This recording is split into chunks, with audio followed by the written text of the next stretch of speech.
दोस्तों, स्वागत है आपका आपके अपने YouTube चैनल इंग्लिश @राज पर और हमेशा की तरह आपकी सेवा में हाजिर है आपका अपना राजकुमार। तो आइए इस वीडियो में हम पढ़ने वाले हैं नरेशन का लेसन नंबर 2। नरेशन के फर्स्ट लेसन में जो मैंने आपको पढ़ाया था वो तो आपने पढ़ ही लिया होगा। अगर नहीं पढ़ा तो फर्स्ट लेसन जरूर पढ़िए ताकि आपको नरेशन का सेकंड लेसन बहुत ही आसानी से समझ में आ जाए।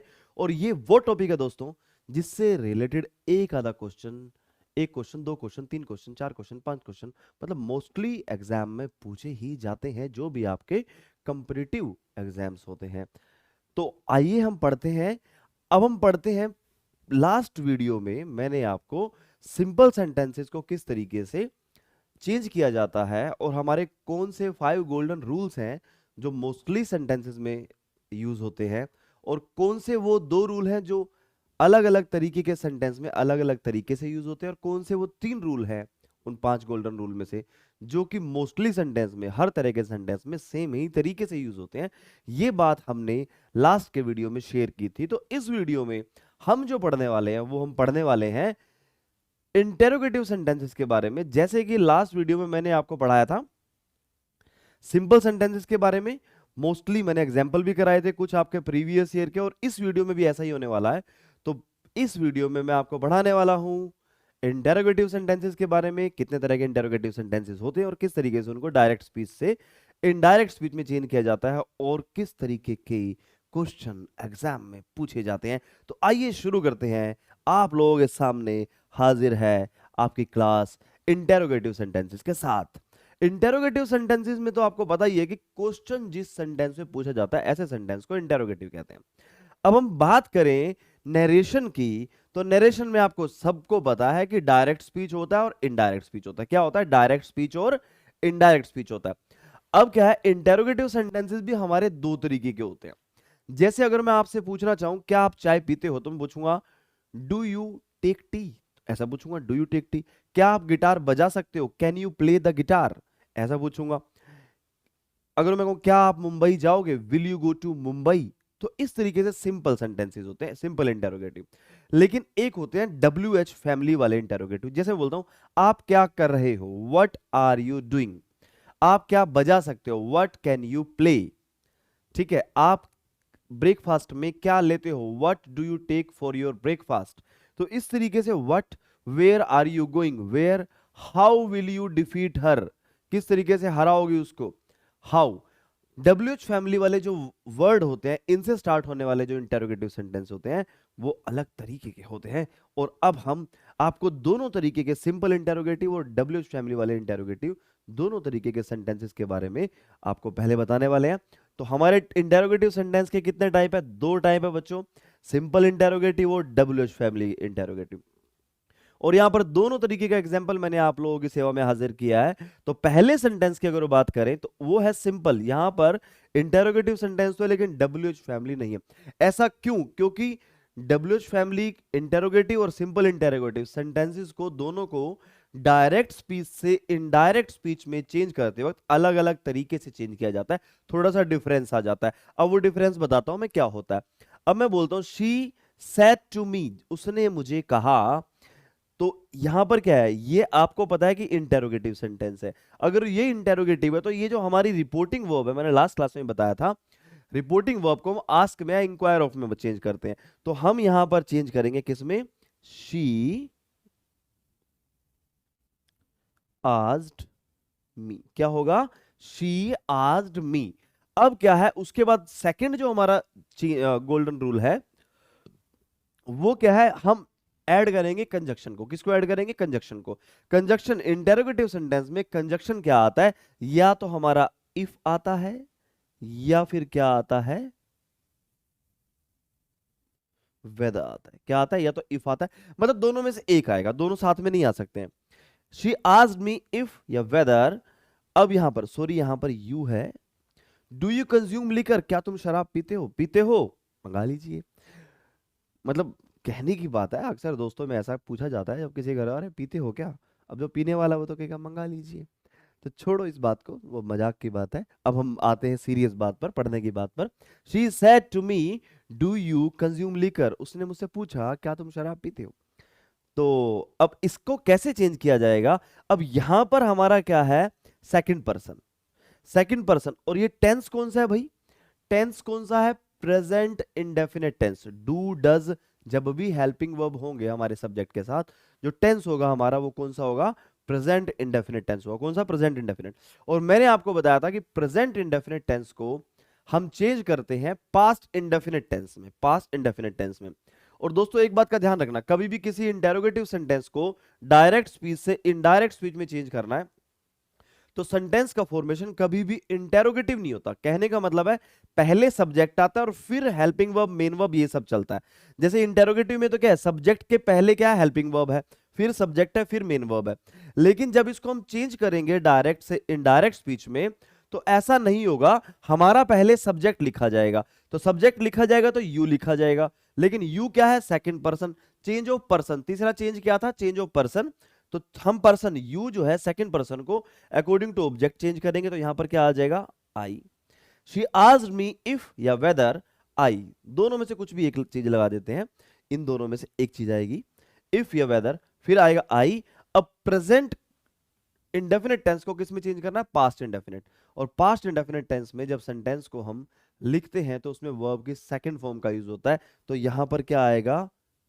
सेकंड फॉर्म कंज्यूम की, कंज्यूम्ड, फिर क्या आ जाएगा?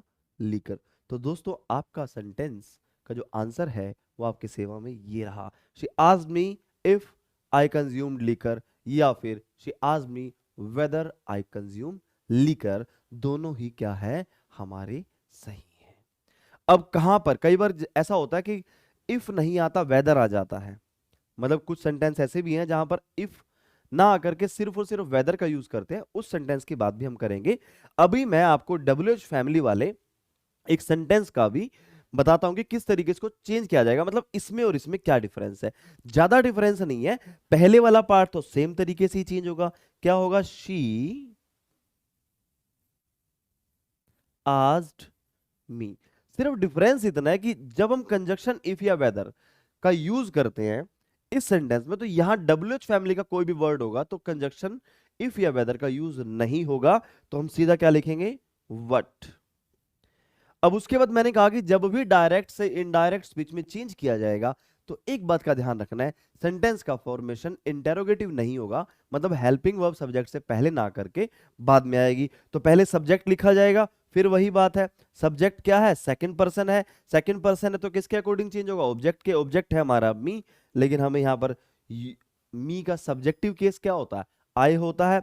She asked me what I, और ये कौन सा टेंस है? आर डूइंग वाला, प्रेजेंट कंटिन्यूअस। तो किस में चेंज होगा? पास्ट कंटिन्यूअस में। तो पास्ट कंटिन्यूअस में क्या? What I was. सिंपल सी बात है। She asked me what I was doing. बड़ा सिंपल है। अगर यहां पर वेयर होता, हाउ होता, व्हेन होता, व्हाई होता, विच होता, हुज होता, कोई भी ऐसा WH फैमिली का वर्ड होता तो हम उसको इसी तरीके से चेंज करते। कहने का मतलब है जब हमारे इन्वर्टेड कोमा में एक WH फैमिली का वर्ड हो तो उस केस में हम यहां पर कंजक्शन का यूज नहीं करते हैं। Got it? चलें तो फिर आगे। चलो अब आगे कुछ एग्जांपल देखते हैं। क्या है आगे? हाँ, अब क्या है? अब मैंने जैसे कहा था कि कहीं पर इफ या वेदर दोनों आ सकते हैं और कहीं पर ऐसा होता है कि सिर्फ और सिर्फ वेदर का यूज होता है, इफ का यूज नहीं होता। क्या डिफरेंस है? क्योंकि ऐसा है कि जहां पर हमारा ऐसा क्वेश्चन भी आ जाता है कि वेदर ही आएगा, इफ तो आ ही नहीं सकता, और वहां पर आपके ऑप्शंस में इफ वाला आंसर भी होता है और वेदर वाला आंसर भी होता है। अब दोनों आंसर होते हैं तो फिर वेदर वाला चूज करना होता है। कई बार क्या होता है, हमारा आंसर ये भी हो सकता है कि इफ और वेदर दोनों ठीक है और आंसर के ऑप्शंस में भी दोनों दे रखे हैं, तो जो पहले वाला है तो वही ठीक होगा हमारा। ठीक है, तो इस तरीके की बात होती है। Shruti said to Varun will you attend the class. Shruti ने वरुण से कहा क्या क्या तुम क्लास अटेंड करोगे? ठीक है, तो अब क्या है? क्या आएगा? श्रुति आस्क्ड वरुण। अब यहां पर क्या है? Will you attend the class, एक सिंपल इंटेरोगेटिव है। तो यहां पर हम क्या लिख सकते हैं? इफ या फिर वेदर, दोनों का यूज कर सकते हैं। दोनों ही हमारे ठीक रहेंगे यहां पर। और ये क्या है? यू। सेकंड पर्सन किसके अकॉर्डिंग चेंज होगा? ऑब्जेक्ट। ऑब्जेक्ट क्या है? वरुण। वरुण क्या है? लड़का। लड़के के लिए हम क्या यूज करेंगे? ही। और विल का क्या बन जाएगा? वुड। और फिर अटेंड द क्लास। ये हमारा हो गया इसका answer. Shruti asked Varun if, या फिर वेदर, दोनों आ सकते हैं, इफ भी ठीक है, लेकिन दोनों में से एक आएगा। He would attend the class. तो समझ में आ गया इतना। अब क्या है, इससे नेक्स्ट सेंटेंस की अगर मैं बात करूं, Shruti said to Varun did you reach on time or not. अब क्या है, इस सेंटेंस में एक फर्क है। अब यहां पर अगर जो मैं ये वाला पार्ट को करूं, तो ये वाला पार्ट तो सेम चेंज होगा। श्रुति आस्क्ड वरुण। अब यहां पर इफ आएगा या वेदर आएगा? कैसे? अब यहां पर है इफ नहीं आ सकता, सिर्फ और सिर्फ क्या आएगा? वेदर आएगा। इफ गलत हो जाएगा। वो बताता हूं कैसे। क्योंकि यहां पर सेंटेंस में और आ गया।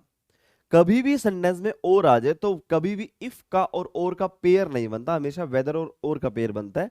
ठीक है, तो इस बात का ध्यान रखना। कभी सेंटेंस में और हो तो इफ यहां पर अगर वो कंजक्शन जोड़ रखा हो तो वो गलत हो जाता है। इफ कभी नहीं तो वेदर होता है। अब क्या है, उसके बाद ये यू का क्या बन जाएगा? He. Did reach past indefinite. Past indefinite को किस में चेंज करते हैं? पास्ट परफेक्ट में। और पास्ट परफेक्ट में हेल्पिंग वर्ब क्या आता है? हैड। और मेन वर्ब का कौन सा फॉर्म आता है? थर्ड फॉर्म आता है। कौन सा फॉर्म आता है? थर्ड फॉर्म आता है। Reached on time or not. Clear है? जब भी सेंटेंस में कहीं पे और आ जाएगा तो हमारा यहां पर वेदर ही करेक्ट है। इफ अगर जो लिख दिया तो ये इफ इसके अकॉर्डिंग गलत हो जाएगा। क्लियर है? तो कभी भी ऐसा सेंटेंस आपके सामने आ जाए क्वेश्चन, आपके क्वेश्चन पेपर में और आपके एग्जाम में, तो इस बात का ध्यान रखना, वेदर ही करेक्ट होता है, इफ करेक्ट नहीं होता। चलो चलते हैं आगे।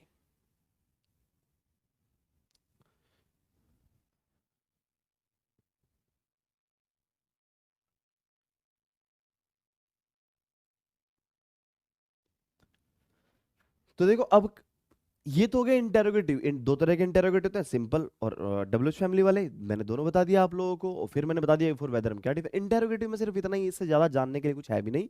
अब इंटेरोगेटिव की थोड़ी सी प्रैक्टिस कर लेते हैं हम लोग। जैसे ये एग्जाम में आया हुआ है, देखो 3 मार्च 2020 को मॉर्निंग शिफ्ट में आया हुआ है। He said to the hotel receptionist can you tell me the tariff of rooms. अब ये क्या है? इंटेरोगेटिव सेंटेंस है। इंटेरोगेटिव सेंटेंस है तो सब में क्या आया? आज आया। इंक्वायर आता तो है, लेकिन इंक्वायर के साथ ऑफ का होना जरूरी है। अगर यहां पर ऑफ होता तो बिल्कुल ठीक था ये, तो ये तो आंसर गायब हो गया। He asked the hotel receptionist. अब क्या है, यहां पर मैंने कहा था कि इंटेरोगेटिव सेंटेंस में क्या आता है? इफ आता है। क्या आता है? इफ आता है। तो इफ यहां पर दैट भी है और इफ भी है, तो ये भी गायब हो गया। यहां पर सिर्फ इफ है और यहां पर क्या है? टू है, तो ये भी गायब हो गया। तो तीन तो ऑप्शन वैसे ही गायब हो गए। मतलब सेकंड चेंज पे जैसे ही हम आए, हमारे तीन ऑप्शन गायब हो गए और हमारा आंसर क्या हो गया? बी। एलिमिनेशन मेथड मैं आपको पहले भी दो वीडियोस में, नरेशन की दो वीडियोस में बता चुका हूं कि एलिमिनेशन मेथड से करना सबसे आसान रहता है और आपका आंसर कभी गलत नहीं होता। बस एलिमिनेशन मेथड से सोल्व करने के दौरान आप 5 गोल्डन रूल्स को ध्यान रखिएगा और कुछ नहीं। आपके मोस्टली क्वेश्चन यूं ही बस मजे मजे में सोल्व हो जाएंगे। चलो नेक्स्ट क्वेश्चन देखते हैं। He said to me what are you doing? अरे कितना आसान है। आपको पता है कि जब भी what आ जाएगा इंटरोगेटिव सेंटेंस में तो क्या होगा? कंजक्शन नहीं होगा। और he said है तो ये said को चेंज करना भी जरूरी है, दो में ही चेंज हुआ है। He asked me what I was doing, he asked me that, ये भी गलत हो गया कि that आ गया, तो आंसर क्या है हमारा? सी। बड़ा सिंपल है भाई। पहले दो में तो said को आस्क में चेंज ही नहीं किया, गायब। फिर दूसरे दो में, एक में वट के साथ दैट लगा दिया। भाई वट के पहले कभी कंजक्शन लगता है क्या? नहीं लगता, अभी तो बताया। तो हमारा आंसर क्या होगा? सी। नेक्स्ट देखते हैं। She said to me what time is your flight tomorrow. उसने मुझसे कहा कि तुम्हारी फ्लाइट कल किस टाइम है। अब क्या है, उसने मुझसे पूछा, क्योंकि व्हाट टाइम आ गया ना इंटेरोगेटिव। पूछा तो क्या है? Ask ask ask ask. चारों क्वेश्चन में आस्क है, कोई भी एलिमिनेट नहीं हुआ। फिर क्या हुआ? एक में आ गया दैट, एलिमिनेट। What time. ठीक है, अब एक तो एलिमिनेट हो गया सेकंड जगह पे। अब थर्ड जगह देखो, what time is your flight. अब इज योर फ्लाइट का क्या बनेगा, वॉज योर फ्लाइट। तो यहां पर my flight was following day, my flight will be, तो ये तो विल तो है ही नहीं, जब यहां पर विल नहीं है तो यहां विल क्यों आएगा।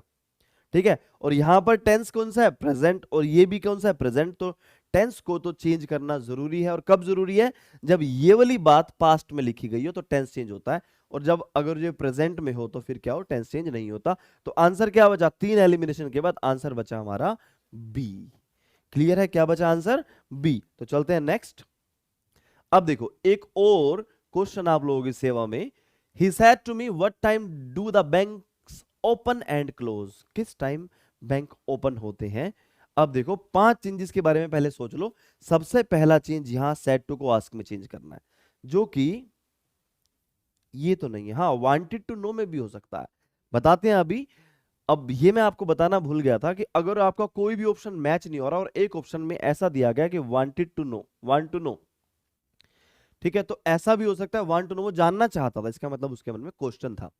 तो he said to me what time do the banks open and close.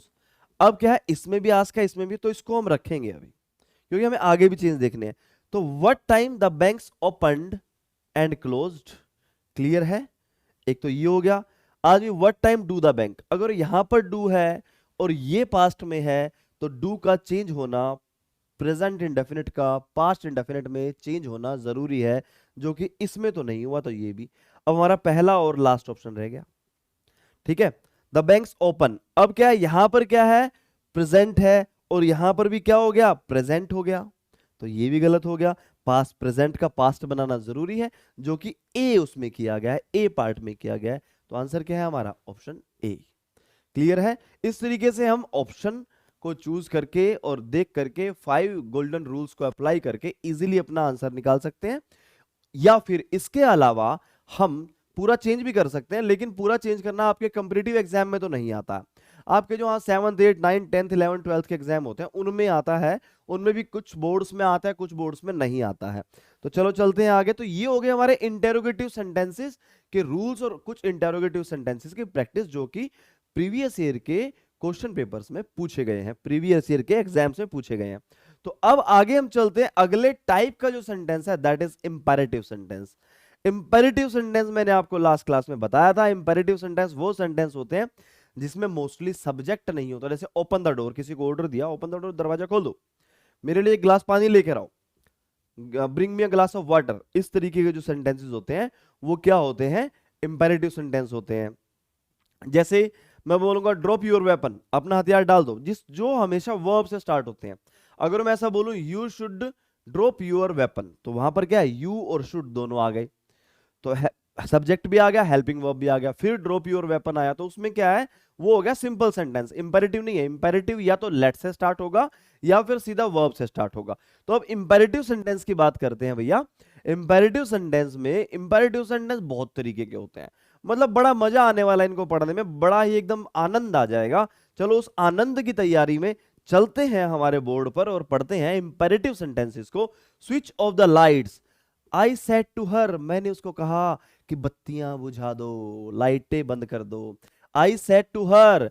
अब क्या है, इसमें आपको क्या लग रहा है, किस तरह का इमोशन है, क्या इसमें ऑर्डर दिया गया है, या ये बात सिंपली भी इसमें कोई भी ऐसा आई ने हर को कहा, ना तो ये पता है कि आई हर से छोटा है या बड़ा है या उसके बराबर का है, नहीं पता लग रहा ना। अगर जो आई हर से बड़ा है, उम्र में बड़ा है, उसका ताऊ चाचा मामा फादर बड़ा भाई कुछ भी है, तो वो ऑर्डर दे सकता है, ठीक है। लेकिन या फिर उसका सीनियर है, इस तरीके से कोई भी है तो वो ऑर्डर दे सकता है, लेकिन यहां पर नहीं पता। तो जब नहीं पता होता कि जो सब्जेक्ट है जो कहने वाला है काम के लिए, ऑब्जेक्ट को जो कह रहा है वो बड़े छोटे उनका नहीं पता है, तो उस केस में हम मोस्टली यहां पर आस्क या टोल्ड का ही यूज कर देते हैं। किसका यूज कर देते हैं, आस्क या टोल्ड का। आस्क का मतलब सिर्फ पूछना नहीं होता, आस्क का मतलब करने के लिए कहना भी होता है। तो यहां पर हम टोल्ड का यूज भी कर सकते हैं या आस्क का यूज भी कर सकते हैं। I asked her. अब इंपेरेटिव सेंटेंस है, तो इंपेरेटिव सेंटेंस में इफ वेदर दैट नहीं आता, क्या आता है, टू आता है। आई आस्क्ड हर टू, और बाकी सारा ऐसे का ऐसा स्विच ऑफ द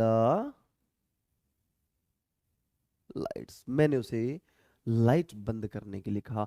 आस्क की जगह अगर जो मैं टोल्ड लगा देता तो भी ठीक हो जाता, ऑर्डर लगा देता तो भी ठीक हो जाता, रिक्वेस्ट लगा देता तो भी ठीक हो जाता, एडवाइस लगा देता तो भी ठीक हो जाता, मतलब कुछ भी मैं यूज कर देता ठीक हो जाता, क्योंकि यहां पर इन दोनों के बीच में रिलेशन क्या है ये नहीं पता है। क्लियर है? तो आगे चलते हैं नेक्स्ट सेंटेंस की तरफ। ही सेड टू मी, देखो एक तो आते हैं इस तरीके से जो सीधे वर्ब से स्टार्ट होते हैं, एक होते हैं लेट वाले। क्या होते हैं? लेट वाले। Let Divya watch TV. He said to me, उसने मुझे कहा कि दिव्या को टीवी देखने दो। उसने मुझे एडवाइस भी दी या ऑर्डर किया उसने मुझे, या सिंपली वे में कहा तो वो कह सकता है कि ही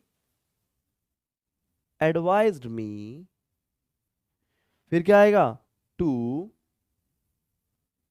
लेट दिव्या, क्या है? थर्ड पर्सन तो चेंज नहीं होगा, Divya watch TV. Simple. He advise me to let Divya watch TV. ठीक है, क्लियर है? अब आगे चलते हैं। तो हमारे सिंपल इंपेरेटिव भी होंगे, सिंपल वाले, ठीक है, और या फिर लेट वाले, या तो लेट वाले होंगे या फिर सिंपल वाले होंगे। चलो आगे चलते हैं। अब देखो simple, he said to me imperative sentence. देखो इंपेरेटिव सेंटेंस जब भी ये हमारा रिपोर्टिंग स्पीच होगा और यहां पर इन्वर्टेड कोमा के अंदर एक इंपेरेटिव सेंटेंस होगा, तो ये जो वर्ब है ना, वर्ब है ना, ये जो रिपोर्टिंग वर्ब है, क्या है ये बच्चे? रिपोर्टिंग वर्ब है। कौन सी वर्ब है? Reporting verb. ये जो रिपोर्टिंग वर्ब है ना, ये चेंज होगी इस इंपेरेटिव सेंटेंस की फीलिंग पे डिपेंड करता है। किस पे डिपेंड करता है? फीलिंग पे डिपेंड करता है। किस पे डिपेंड करता है? फीलिंग, कि किस तरह की फीलिंग दे रहा है, किस तरह की भावना है इसमें, किस तरह का मतलब इमोशन है, किस तरह की बात है, कौन किसको बोल रहा है। और अगर जो पुलिस चोर को बोलेगी तो किस भाव से बोलेगी, और अगर जो चोर पुलिस को बोलेगा तो किस भाव से बोलेगा।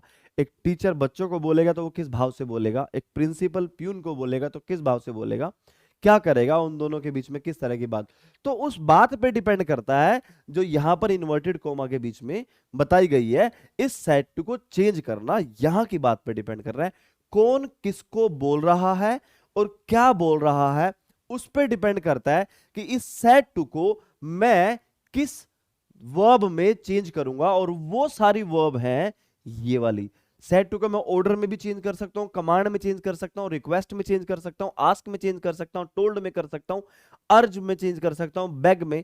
अर्ज, बेग, एंट्रीट, इनका सबका मोस्टली मतलब इम्प्लोर, इन सबका मतलब मोस्टली याचना करना ही होता है। वार्निंग में चेंज कर सकता हूं, थ्रेटन में चेंज कर सकता हूं, एडवाइस, सजेस्टेड टू, जब सजेस्ट में चेंज करूंगा तो टू भी आएगा, इम्प्लोर्ड, एंट्रेटेड, प्रपोज टू, मतलब इन सब में चेंज कर सकता हूं। और अब इन सब से रिलेटेड जो एग्जाम्पल है वो आप लोगों की सेवा में हाजिर करने वाले हैं हम। She said to Pawan sit down, उसने पवन से कहा बैठ जाओ, उसने पवन से बैठने के लिए कहा, बैठने के लिए बोला। तो यहां पर क्या है? सिंपल है, तो हम लिख सकते हैं she told Pawan to sit down, क्योंकि इन दोनों के बीच में क्या रिलेशन है पता ही नहीं। टोल्ड बोल सकते हैं, आस्क बोल सकते हैं, जैसे कि मैंने अभी पहले एग्जांपल में बताया था। अब अगले में चलते हैं। The doctor said to me, doctor ने मुझे कहा walk in the morning, morning में वॉक किया करो। मॉर्निंग में वॉक करेंगे तो क्या, डॉक्टर क्या करता है? मरीज को सलाह देता है। तो यहां पर क्या हो जाएगा? द डॉक्टर एडवाइज्ड मी, क्या हो जाएगा दोस्तों? Advised me, the doctor advised me. आगे इंपेरेटिव है तो क्या आ जाएगा? To walk in the morning. और डॉक्टर ने मुझे क्या एडवाइस दी? ये तो सभी के लिए जरूरी है मॉर्निंग वॉक करना। जो करते हैं बड़ी अच्छी बात है, जो नहीं करते हैं इस अच्छी बात को करना स्टार्ट कर दीजिए, तो बड़ा अच्छा फायदा होगा, आपका दिन एकदम बहुत बढ़िया जाने वाला है। ठीक है। और कुछ लोग तो कहते होंगे सर हम तो उठते ही 10 बजे हैं। अब 10 बजे उठने वाले एक बार 10 बजे जाना स्टार्ट कर दे, मैं गारंटी देता हूं थोड़े दिन में 8 बजे 7 बजे अपने आप उठने लग जाएंगे। तो मॉर्निंग वॉक का फायदा बहुत होता है। अब देखो, my uncle said Kajal do as I say, uncle ने, मेरे अंकल ने कहा काजल जैसा मैं कहता हूं वैसा करो। अब किसको कहा? काजल को। और किसके अंकल ने? काजल के अंकल ने। तो कई बार क्या होता है, जो यहां पर इस तरीके से यहां पर वर्ड आने वाला होता है ना, यहां पर इसके बाद वो अगले पार्ट में दे देता है, तो हम इसको कंसिडर इसी पार्ट में करेंगे। डू एज आई से, जैसा मैं कहता हूं वैसा करो। तो अंकल ने भी काजल को एडवाइस दी कि बेटा जैसा मैं कहता हूं वैसा कर। तो क्या है? माई अंकल, मेरे अंकल ने काजल को कहा, मेरे अंकल ने एडवाइस दी किसको? काजल को। My uncle advised Kajal to do as. अब आई क्या है? First person. अब चेंज तो होगा ना, फर्स्ट पर्सन किसके अकॉर्डिंग चेंज होगा? सब्जेक्ट के। सब्जेक्ट क्या है? अंकल। अंकल के लिए क्या यूज होगा? ही। डू एज ही से। अब यहां टेंस क्यों नहीं चेंज हुआ? इंपेरेटिव सेंटेंस में टेंस चेंज नहीं होता, क्योंकि जब टू आ जाता है, टू के बाद वर्ब की हमेशा पहली फॉर्म ही आती है। डू एज ही से की जगह क्या आएगा? सेज। वैसा करो जैसा अंकल कहते हैं। क्लियर है? ओके, चलो आगे चलते हैं। The police said to the dacoits. अब पुलिस ने डाकुओं से कहा ड्रॉप द वेपन। अब पुलिस क्या करेगी? डाकुओं को रिक्वेस्ट करेगी, भैया वेपन ड्रॉप कर दो, काहे लड़ाई कर रहे हो, अपना समर्पण कर दो, सरेंडर कर दो। नहीं, पुलिस उनको वार्निंग देगी, धमकी भी नहीं देगी, वार्निंग देगी। पुलिस हमेशा वार्निंग देती है, चेतावनी देती है। अगर वो डाकू लोग यही पुलिस को कहते हैं कि अपने हथियार डाल दो, नहीं तो ये जो हमने बंदे पकड़ रखे हैं इनको उड़ा देंगे, तो वो धमकी हो जाएगी, वहां पे थ्रेटन हो जाएगा। चलो दोनों तरह के सेंटेंसेस का मजा लेते हैं। The police said to the dacoits, तो क्या होगा? द पुलिस वांट, क्या आएगा बच्चे? वांट द डेकोइट्स, डाकुओं को उन्होंने क्या किया? वार्निंग दी to drop the weapon, weapon को ड्रॉप करने की। टू ड्रॉप द वेपन, बड़ा सिंपल सा है। The police want the dacoits to drop the weapon, warning दी। अब पुलिस को उल्टा डाकू कुछ कहेंगे या चोर कुछ कहेंगे या किडनैपर कुछ कहेगा? तो किडनैपर ने, सेकंड सेंटेंस में देखो, किडनैपर ने कहा किसको? पुलिस को कहा किडनैपर ने। क्या कहा? देखो क्या कहा। The kidnapper said to the police leave way for we, मेरे लिए रास्ता छोड़ दो, नहीं तो उड़ा दूंगा एक आधे को। ठीक है, तो किडनैपर ने पुलिस को धमकी दी, रिक्वेस्ट तो नहीं करेगा। द किडनैपर थ्रेटन्ड, क्या आएगा बच्चे? Threatened the police, threatened the police to leave way for. अब बेटा ये फर्स्ट पर्सन है, फर्स्ट पर्सन को किसके अकॉर्डिंग चेंज करेंगे? सब्जेक्ट। सब्जेक्ट में कौन है? किडनैपर। किडनैपर क्या हुआ? लड़का। लड़का तो फिर मी की जगह क्या आ जाएगा? For him. The kidnapper threatened the police to leave way for him. बड़ा आसान है, मतलब इस तरीके से इंपेरेटिव सेंटेंसेस को चेंज किया जाता है डायरेक्ट से इनडायरेक्ट स्पीच में। अब देखो अगले सेंटेंस में क्या है, कौन किसको क्या बोल रहा है? The kidnapper said to the police, ये तो आपने देखा ही था अभी। अब देखो अगले सेंटेंस में क्या हुआ, कैप्टन ने बोला सोल्जर्स को। अब भाई जब भी कैप्टन बोलेगा सोल्जर्स को तो वो क्या करेगा? कमांड करेगा, क्योंकि कमांड करेगा, ऑर्डर नहीं, कमांड करेगा। जब भी राजा सोल्जर्स को बोलेगा, king said to the soldiers, या captain said to the soldier, या lieutenant said to the soldiers, तो सोल्जर्स को बोला। तो यहां पर कौन किसको बोल रहा है और किस तरीके की बात बोल रहा है, उस पर डिपेंड करता है कि ये हमारा सेड टू कैसे चेंज होगा। किडनैपर ने पुलिस को बोला तो धमकी दी, पुलिस ने डाकुओं को बोला तो वार्निंग दी। तो इस तरीके से द कैप्टन, क्या आएगा बच्चे? कैप्टन कमांडेड द सोल्जर्स, क्या आएगा? Commanded the soldiers. फिर आगे क्या आएगा? To lay down the gun. Captain ने कहा सोल्जर्स को कि अपनी अपनी बंदूकें नीचे रख दो। तो अब डिपेंड करता है, इस वर्ब का बदलना डिपेंड करता है किस पे, कौन कह रहा है, किसको कह रहा है और क्या कह रहा है। तो इस तरह की काफी सारी वर्ब से रिलेटेड मैंने आपको प्रॉब्लम्स कराई हैं। तो अब कुछ और प्रॉब्लम्स हम करते हैं, देखते हैं किस तरह की प्रॉब्लम हो आती है। जैसे अब देखो बात करते हैं इस सेंटेंस की बात करते हैं। देखो भैया प्रिंसिपल जी कह रहे हैं प्यून को। अब प्रिंसिपल अगर वो प्यून को कह रहा है तो वो जाहिर सी बात है ऑर्डर ही करेगा, रिक्वेस्ट तो नहीं करेगा कि प्यून भाई साहब मेरे लिए गिलास पानी लाना, ऐसा तो नहीं बोलेगा। वो बोलेगा कि गिलास पानी लेकर के आओ, क्योंकि प्यून उसकी ही सेवा करने के लिए रखा गया है, गवर्नमेंट ने उसको नियुक्त किया है। तो यहां पर क्या होगा, द प्रिंसिपल क्या करेगा, ऑर्डर करेगा। किसको करेगा, प्यून को, क्योंकि प्यून को बोल रहा है इसीलिए ऑर्डर करेगा प्यून। फिर क्या आएगा, इंपेरेटिव है तो to bring a glass of water, एक गिलास पानी लेकर आओ। अभी समझ में आया। तो कौन किसको बोल रहा है और क्या बात बोल रहा है उस पर डिपेंड करता है हमारे इस पार्ट का चेंज होना। ठीक है, तो अभी चलते हैं अगले इंपेरेटिव सेंटेंस की तरफ, जो कि क्या है, एक नेगेटिव इंपेरेटिव है। देखो यहां पर क्या ब्रिंग, यहां पर क्या लगा दिया हमने, डोंट।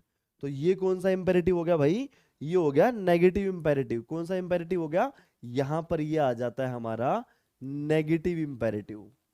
इंपेरेटिव तो है लेकिन उसमें मना किया गया है किसी काम को करने के लिए। इन बाकी सभी सेंटेंस में मैंने क्या समझाया कि काम को करने के लिए बोला जा रहा है, इसमें मना किया जा रहा है। अब मना करने वाले सेंटेंस को अगर जो हमको चेंज करना है एक डायरेक्ट स्पीच से इनडायरेक्ट स्पीच में, तो हम किस तरीके से चेंज करेंगे, वो तरीके आप लोगों के सामने हाजिर हैं, देखिए। तो अभी क्या है, ओल्ड मैन, सबसे पहले ओल्ड मैन ने क्या कहा, किसको कहा, बच्चों को बोला। अपने भाई को बोलता तो वो अलग तरीके से बोलता, बच्चों को बोला। क्या बोला कि कुत्ते के नजदीक मत जाना। इसका मतलब ओल्ड मैन उनको सलाह दी कि जो कुत्ता बैठा है इसके नजदीक मत जाना, बच्चों को सलाह दी। The old man advised the children. अब यहां आ गया नेगेटिव। मोस्टली सेंटेंस में हम क्या यूज कर रहे थे, सिर्फ टू यूज कर रहे थे, यहां आ गया नेगेटिव। तो नेगेटिव में टू की जगह हम क्या यूज करेंगे, नोट टू। क्या यूज करेंगे, नोट टू। नोट टू गो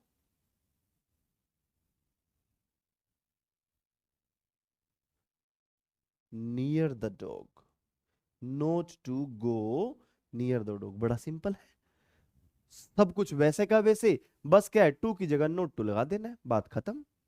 ठीक है, सारी चीजें, ये जो वर्ब है हर उस तरीके से बदलेगी जो तरीके मैंने बताए हैं, सिर्फ टू की जगह क्या करना है, नोट टू लगा देना है। लेकिन नेगेटिव इंपेरेटिव सेंटेंस में यही बात खत्म नहीं हो जाती। नेगेटिव इंपेरेटिव सेंटेंस में और बहुत तरीके से बदला जा सकता है, वो तरीके मैं आपको बताता हूं। अब देखो ये तो हो गया तरीका नंबर 1, अब आ गया तरीका नंबर 2। क्या आ गया, तरीका नंबर आ गया बच्चे 2। अब वो तरीका नंबर 2 क्या है वो देखो। अगर जो यहां पर नेगेटिव है तो यहां पर हम एक ऐसे वर्ड का यूज कर सकते हैं जिसके लिए हमें ये नहीं सोचना पड़ेगा कि यहां पर एडवाइस लगाऊं या ऑर्डर लगाऊं या फिर आस्क लगाऊं या टोल्ड लगाऊं। वो वर्ड लगा दिया तो बात खत्म। वो वर्ड क्या है, द ओल्ड मैन, वो वर्ड है फॉरबिड। फॉरबिड, लेकिन ये है फर्स्ट फॉर्म। अब हमें चाहिए सैड के अकॉर्डिंग सेकंड फॉर्म, तो यहां पर फॉरबिड की सेकंड फॉर्म क्या होती है, फॉरबिड। क्या होती है, forbid, FORBADE, forbid. First form होती है FORBID, फॉरबिड मतलब मना करना। मना कर, ओल्ड मैन ने मना किया बच्चों को कुत्ते के पास जाने से। ठीक है, तो यहां पर फॉरबिड आ गया, फिर क्या आ गया, द चिल्ड्रन। अब जब यहां पर फॉरबिड आ गया तो यहां पर नोट नहीं आएगा, सीधा आएगा to go near the dog. जब कभी भी इस पार्ट में फॉरबिड आ जाए, फॉरबिड फॉरबिड फॉरबिडन आ जाए, तो यहां पर नोट कभी भी नहीं आता, सिर्फ और सिर्फ क्या आता है, टू आता है, और आगे अपना सेंटेंस उसी तरीके से चलता जाता है जिस तरीके से नॉर्मल इंपेरेटिव सेंटेंस में होता है। तो दो तो तरीके हो गए ये। ठीक है, अब एक तीसरे तरीके की बात करूं तो तीसरा तरीका क्या है एक नेगेटिव इंपेरेटिव सेंटेंस को चेंज करने का? वो तीसरा तरीका है ये, मतलब यहां पर एडवाइज या फॉरबिड की जगह कुछ और लगा देना। वो वर्ड क्या है? तो हम लिखेंगे द ओल्ड मैन।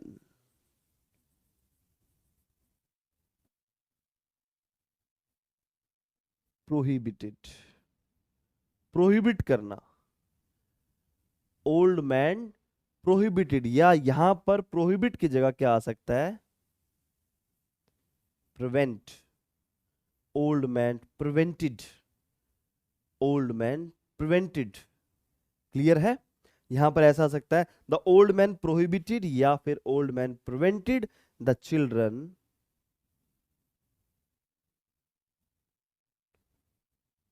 अब यहां पर प्रोहिबिट या फिर प्रिवेंट आएगा तो टू नहीं आएगा, इस बात का ध्यान रखना। टू की जगह क्या आएगा?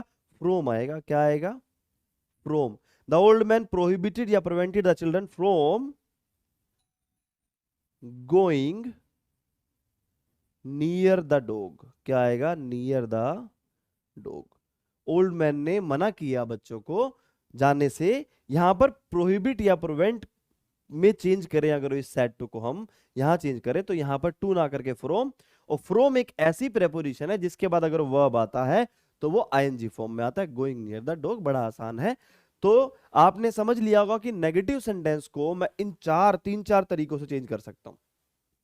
अब हो सकता है कि आपके जो ऑप्शंस हैं उसमें से चारों तरीके तो नहीं दिए होंगे, इनमें से चारों में से एक दिया होगा। अगर आप सिर्फ इससे कर लेते हैं तो और ये दोनों का नहीं पता तो फिर आप गड़बड़ में आ जाएंगे, आपके मार्क्स कट जाएंगे।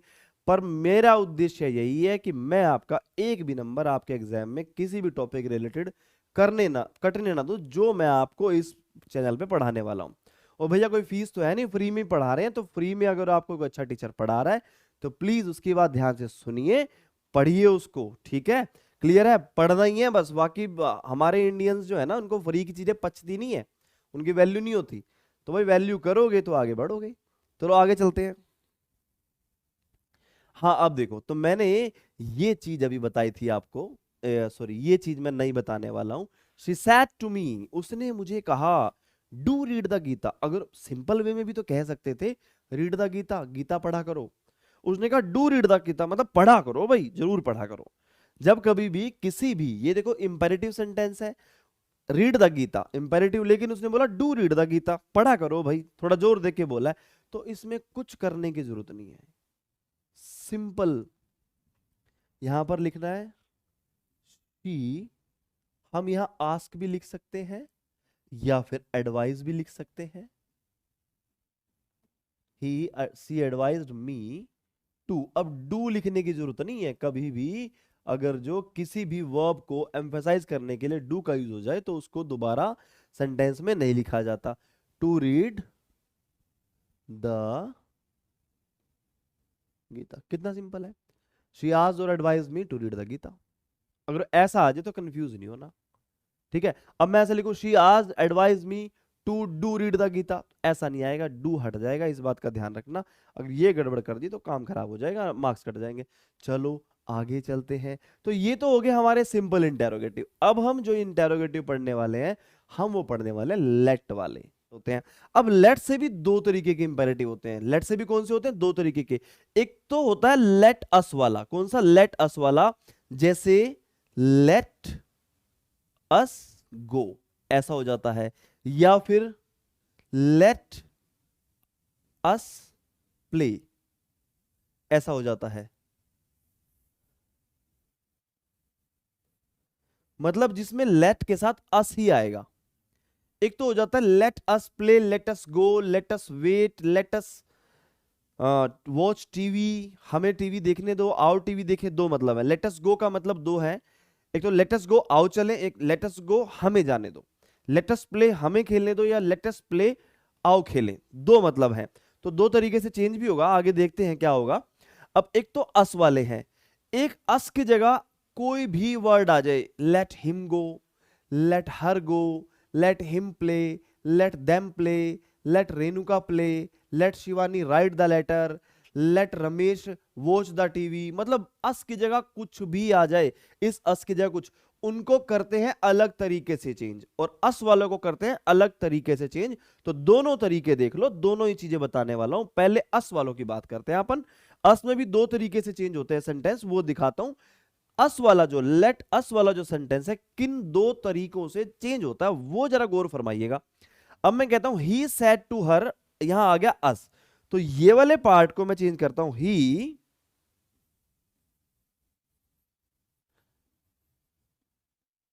Suggested to. एक तो हो गया सजेस्टेड टू, क्या हो गया सजेस्टेड टू। अस वाले इस, जब यहां पर इन्वर्टेड कोमा में जो सेंटेंस है जिसको हमें चेंज करना है, वहां पर अगर लेट के साथ अस है तो इस सेड टू को सजेस्टेड टू में चेंज करेंगे। देखो सेड टू को मैंने जब भी ऑर्डर में, आस्क में, कमांड में, टोल्ड में, किसी में भी चेंज किया मैंने टू नहीं लगाया, है ना। लेकिन जब भी इस तरह के सेंटेंस को चेंज करेंगे तो सजेस्ट आएगा, सजेस्ट के साथ टू भी आएगा। भाई इस बात का ध्यान रखना, ऑप्शन में दोनों ऑप्शन दे रखे हैं, सजेस्ट के साथ टू वाला ऑप्शन भी होगा और बिना टू वाला ऑप्शन भी होगा। तो आंसर कौन सा होगा, टू वाला। या फिर इस सजेस्टेड की जगह क्या आ जाएगा बच्चे, प्रपोज्ड टू। क्या आ जाएगा, proposed to. He suggested to या प्रपोज टू हर, उसने उसको सुझाव दिया या प्रपोजल दिया किसी का कि। अब यहां पर क्या है, लेट वाले सेंटेंस में यहां पर हम दैट ले आते हैं। टू, टू से भी बन सकता है, ऐसा नहीं है कि टू से नहीं बन सकता, वो आगे चल के मैं बताता हूं अभी आने वाली स्लाइड्स में। ही सजेस्टेड टू या प्रपोज टू हर दैट, यहां पर क्या आएगा, वी, या फिर आ सकता है दे। अब अस वाले सेंटेंस में आप वी रख दो यहां पर या दे रख दो, भाई ध्यान से सुनना और नोट करते रहना। दे और यहां पर क्या आ जाएगा, should play together. He suggested to या proposed to her that they should play together या फिर वी शुड प्ले टुगेदर। दोनों तरीके से इस सेंटेंस को बनाया जा सकता है। इन दोनों में से एक रख दो या इन दोनों में से एक रख दो, कोई भी रख दो, दोनों ही ठीक है, कोई दिक्कत वाली बात नहीं है। अब अगर जो सेंटेंस इस तरीके का आ जाए जिसमें सैड के बाद कुछ to her, to him, to them, to me कुछ नहीं दे सकता, दे रखा कोई ऑब्जेक्ट नहीं है, तो इस तरीके के सेंटेंसेस को हम क्या करते हैं, इस तरीके से बदलेंगे, शी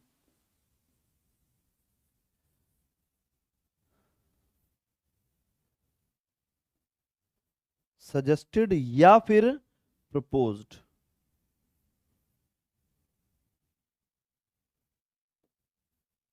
शी सजेस्टेड या फिर प्रपोज्ड। अब भाई टू नहीं आया इसमें, टू नहीं आया इसमें, शी सजेस्टेड या फिर प्रपोज्ड। फिर आगे क्या है, लेट अस वस, इस सबको भूल जाओ। यहां पर क्या है, गो, सीधा करो,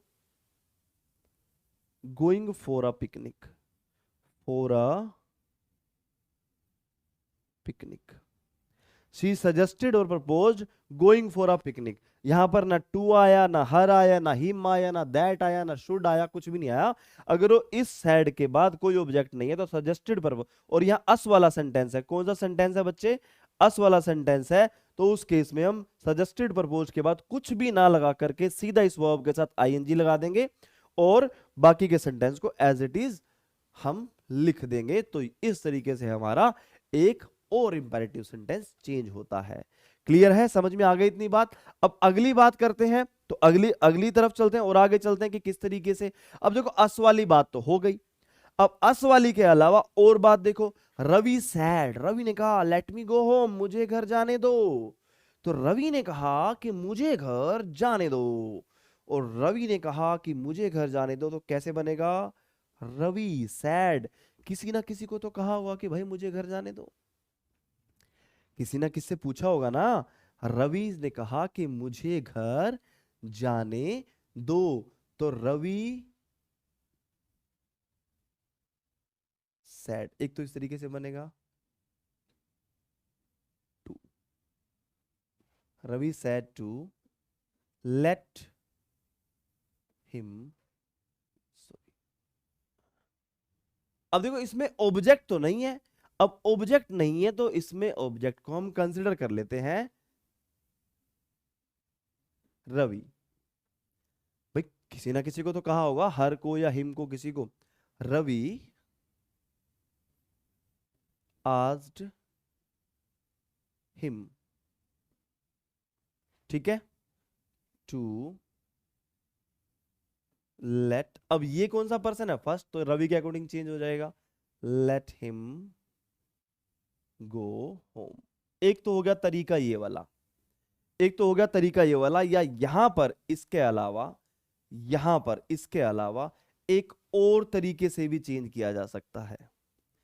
एक तो इस तरीके से अपनी तरफ से ऑब्जेक्ट मान करके टू लगा करके हम ऐसे चेंज कर सकते हैं।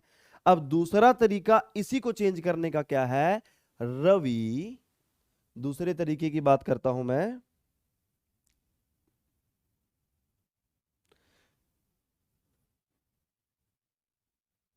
Ravi said that, Ravi said that he should be allowed to go home। Ravi ने कहा कि उसको अलाउ किया जाना चाहिए घर जाने के लिए।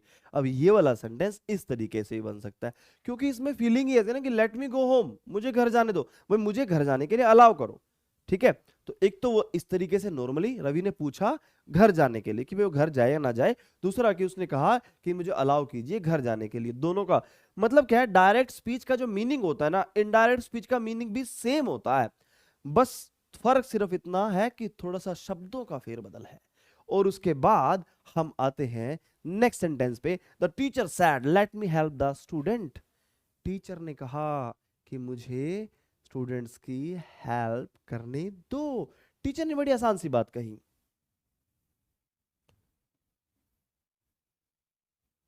The teacher sad that. अब सैड के बाद कुछ नहीं है तो क्या लगा देंगे, दैट, फिर क्या होगा, मी, किसको हेल्प, कौन हेल्प करेगा, टीचर। तो ये फर्स्ट पर्सन है, किसके अकॉर्डिंग चेंज होगा, सब्जेक्ट के, तो यहां पर क्या आएगा, he should help the student. और देखो यहां पर ये ना, he should be allowed, he should go home, ऐसा भी हो सकता है।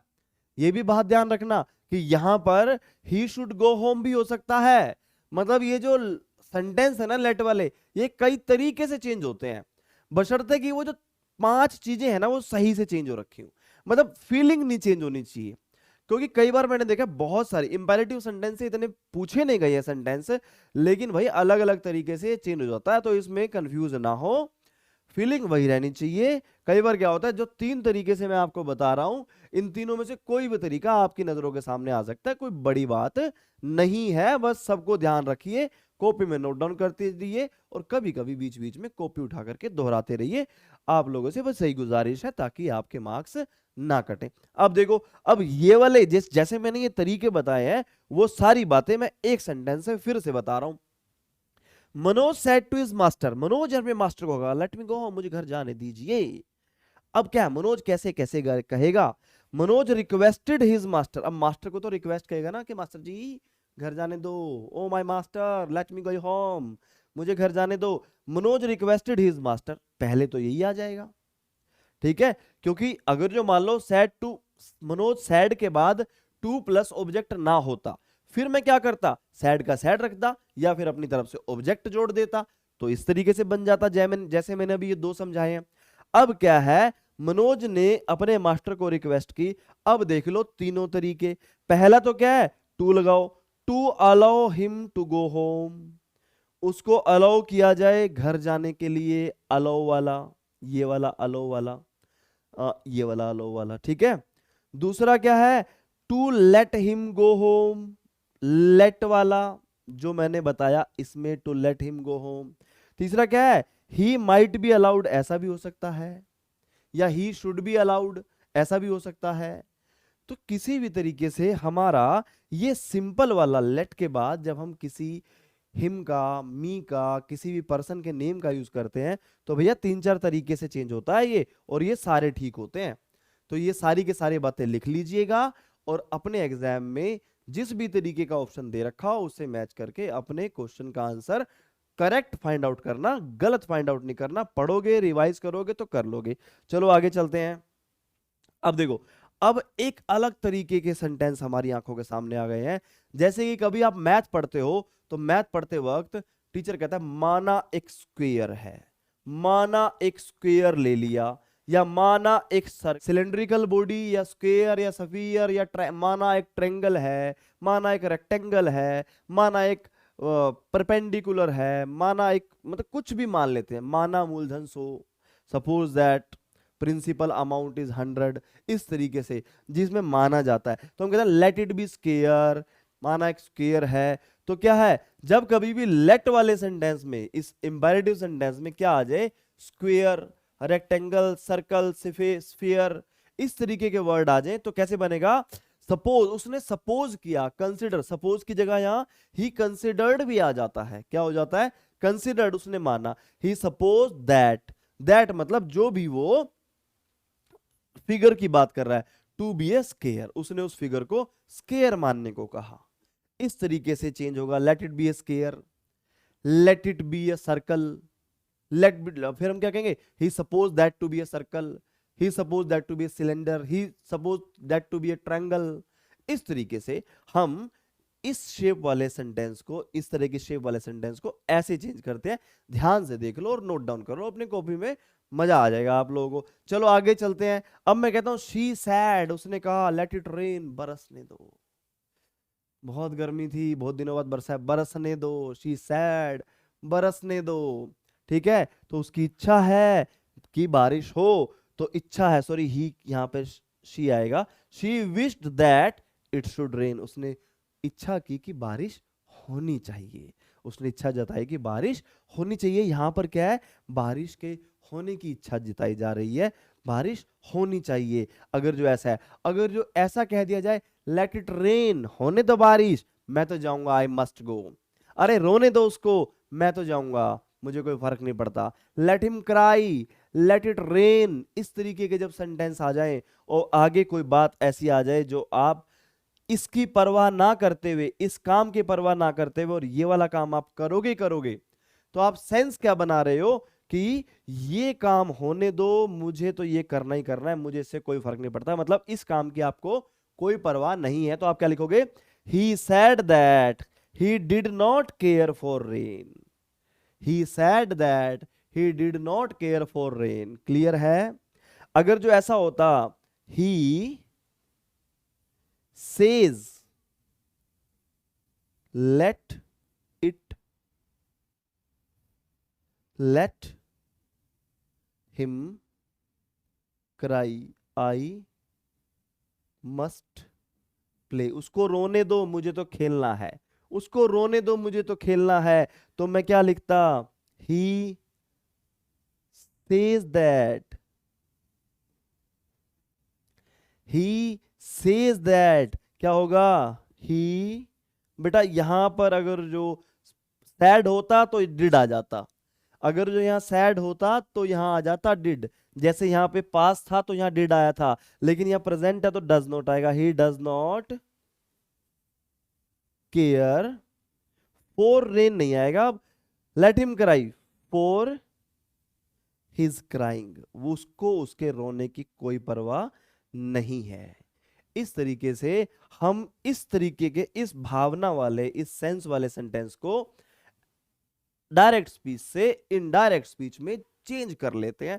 आई होप कि आपको समझ में आ गया होगा। तो इसी के साथ चलते हैं कुछ क्वेश्चंस की तरफ, आइए देखते हैं। तो प्रीवियस ईयर के कुछ इंपेरेटिव सेंटेंस से पूछे गए क्वेश्चन आप लोगों की सेवा में हाजिर हैं। तो क्वेश्चन नंबर पहला जो 2020 4 मार्च को पूछा गया था, मॉर्निंग शिफ्ट में एसएससी सीजीएल के प्रीलिम्स में पूछा गया था। The teacher says to the students, टीचर ने बच्चों को कहा डू नॉट शाउट, चिल्लाओ मत। अब नेगेटिव है तो नेगेटिव क्या है, सॉरी भैया ये तो ऑप्शन है, ये सारे क्या है हमारे ऑप्शन है। क्वेश्चन तो ये है, मतलब हमको क्या करना है, उल्टा करना है, मतलब इनडायरेक्ट स्पीच से डायरेक्ट स्पीच में चेंज करना है। किस में चेंज करना है, डायरेक्ट स्पीच में चेंज करना है, उल्टा करना है अब हमको। अब उल्टा करना है तो वो 5 रूल उड़ाते जाओ, खत्म करते जाओ। आपको पता है कमांड की बात है, इसका मतलब यहां पर जो आएगा और यहां पर नोट आ गया, तो यहां पर तो डोंट आना चाहिए, नेगेटिव इंपेरेटिव। कमांड है तो इंपेरेटिव सेंटेंस है, यहां नोट है तो यहां डोंट आना चाहिए। ये बात तो आपको समझ में आ गई। तो कमांडेड, कमांडेड है पास्ट, तो भैया ये क्या है, प्रेजेंट, ये तो गयो, तू तो गयो राजा। अब सेड टू द स्टूडेंट्स, अब यहां पर क्या है स्टूडेंट्स, यहां पे सेड टू मी दैट, ये भी गलत है क्योंकि यहां पे भी इनडायरेक्ट है और ये भी इनडायरेक्ट है, तो हमें तो इनडायरेक्ट से डायरेक्ट बनाना, तो हमारे दो ऑप्शन बचते हैं। The teacher said to the students, यहां तक तो दोनों क्या है, सेम है। डू नॉट शाउट या you should not shout, imperative, भैया ये इंपेरेटिव थोड़ा ना, ये तो नॉर्मल सेंटेंस है और हमें इसके हिसाब से चाहिए यहाँ इंपेरेटिव, तो आंसर क्या है हमारा, बी। अब ये क्वेश्चन आपका पूछा गया है, बस रिवर्स प्रोसेस में आपको बताना है। चलो आगे चलते हैं। I told them to be quiet, ये भी रिवर्स है, ये भी क्या है यहां पे, इनडायरेक्ट स्पीच है, इनडायरेक्ट स्पीच है, और हमें क्या चूज करना है, डायरेक्ट स्पीच चूज करना है, डायरेक्ट स्पीच चूज करना है ना। तो अब देखो, I told them to be quiet, अब क्या है यहां पर आई प्लस वर्ब प्लस के बाद टू है, तो इंपेरेटिव हो गया, ठीक है, इंपेरेटिव है तो you be quiet, you must, ये तो सब क्या है, I told them, I said to them be you quiet, ये नहीं होगा। यहां पे टोल्ड का टोल्ड भी तो हो सकता है, टोल्ड को टोल्ड में नहीं, टोल्ड को टोल्ड ही रहने देंगे, सिंपल सी बात है, क्योंकि सेड टू वाला करेंगे तो बी यू क्वाइट नहीं, अगर यहां पर यू ना होता तो आंसर यही होता, लेकिन यहां पर यू है तो ये तो हो ही नहीं सकता, यू बी क्वाइट ये भी नहीं हो सकता, आई क्योंकि यहां पर क्यों नहीं हो सकता, सैड के साथ टू का आना भी जरूरी है, टोल्ड के साथ यहां टू आ नहीं सकता, सैड के साथ टू का आना जरूरी है और टोल्ड के साथ टू कभी आता नहीं, तो ये दो ऑप्शन तो गायब हो गए। यहां पर क्या है, बी यू क्वाइट, ये गलत है, तो आंसर क्या हो गया हमारा, आई टोल्ड देम बी क्वाइट। बड़ी सिंपल सी बात है, कोई ज्यादा बड़ी बात नहीं है। तो आइए देखते हैं नेक्स्ट क्वेश्चन, अरे तो हो गया कंप्लीट। चलो तो कोई बात नहीं मेरे दोस्तों, मेरे प्यारे मित्रों, मेरे छात्रों, मेरे बहुत ही अजीज लोगों, आप लोगों की सेवा में आज इस वीडियो में इतना ही था। अब चलते हैं, हम देखते हैं नेक्स्ट वीडियो आपको आने वाले एक दिन में, 2 दिन में जरूर मिलेगा, तो बने रहिए हमारे साथ इस चैनल पे। आशा करता हूं कि जल्दी आप लोगों का सिलेक्शन हो जाए। Take care, love you all, हर हर महादेव, टाटा, बाय बाय।